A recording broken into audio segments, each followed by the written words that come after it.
Hey guys, wanted to talk about when should the owner put the tools down. And what I found, and what I'm sure most other companies have found, is somewhere between the 800,000 to $1 million in revenue range.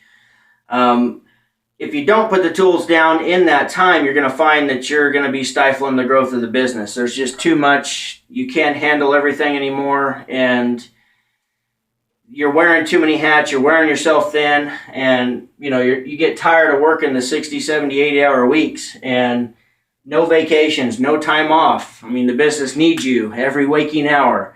You're answering the phones maybe all the time, and you've got to get out of that routine, or you're going to burn yourself out and just not be able to persist. I mean, just physically not be able to do it.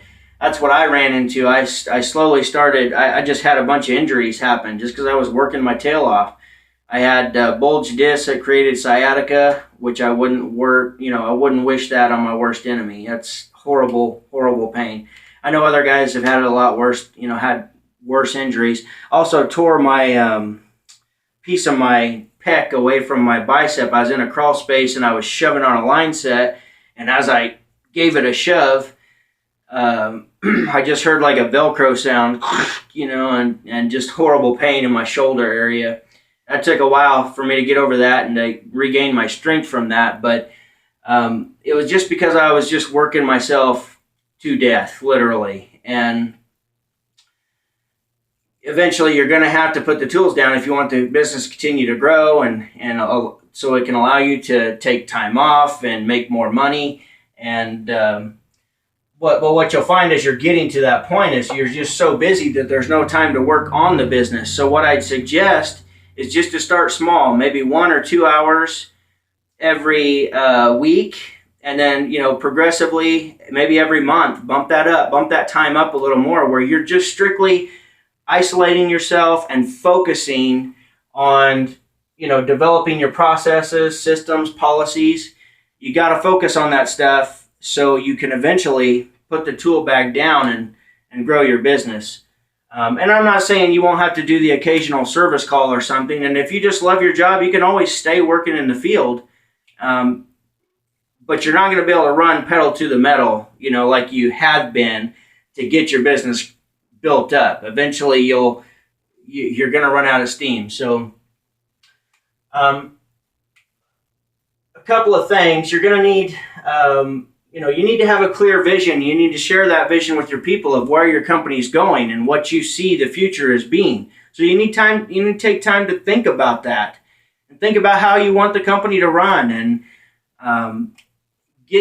make it very clear. That's where you're going. And share that with your people so they know that they have a future at your company, and they know that there's room for growth here.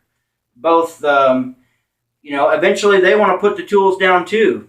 Most people, after so many years in the field. So you need to be able to manage your cash a little bit, to have that growth and to pay for that growth. You just got to be careful, because you never know when you're going to have that unexpected bill come up that you owe. I mean, that still happens to us.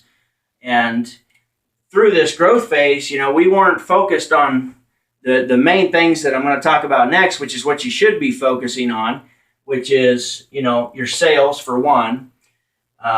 Marketing, absolutely. You got to market so more and more people know about you. Completely satisfying our customer. We've always done a pretty darn good job of that, but now we focus a lot more on that, and more with the customer retention management type programs and stuff. Happy calls, stuff like that. Make sure your customers are happy with your service. The quality. When you get super busy, it's easy for quality to go out the window, and especially without systems and processes. So you got to have that stuff so you maintain the quality that you can be comfortable with. And then last but not least is profit. You want to focus on profit. And profit's not a bad word. So one of the biggest things was just to delegate. In order to make these steps to get higher revenue and make more money and take more time off, was you've got to be able to delegate to your managers and your people. And that's a tough thing to do. It's one of the hardest things for me, is just to step out of a van. Anytime I got uncomfortable, I'd jump in a van and go work, because I knew that. I'm good at that. And the office stuff was boring. But as the company's grown, I'm seeing some changes happen within the company and with our profit margins and stuff by focusing on that stuff. So now I'm finally feeling that reward that I felt I was missing after I stepped out of the field. Because every time you go run a service call, you get that little sense of accomplishment to when you make your customer happy and you fix the system, and you just get that all day long every day. And I think that's why a lot of us do that. You do get that sense of accomplishment, which is a great feeling, but eventually you will stifle the growth. So make sure you think about the future, what you're going to do. You can't run your tail off forever. You can't.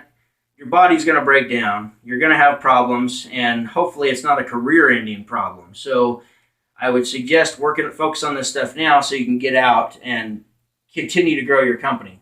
And share your knowledge and experience with your people so they can grow and have a career. HVAC is not a bad career. It's really tough, hard work, but if you've been doing it for a while, share that knowledge with your people so they can learn and grow too and make more money and be worth more. So you also need a sales process, service and installation. You got to kind of own those processes. You got to figure out how you're going to sell more with the existing clients that you have.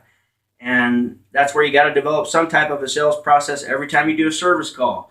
Every time, obviously when you do a bid, it needs to be a thorough sales process as well.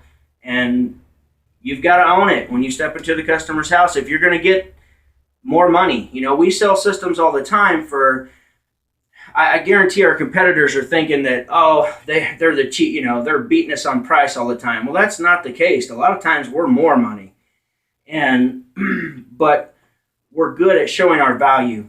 So I hope you found this video interesting, and please like the video and subscribe to my channel. And if you're thinking about starting your own business, make sure to check out my book, Go Make Money. It's at Amazon.com. Just search Go Make Money, and we'll see you next time, guys. Go make money.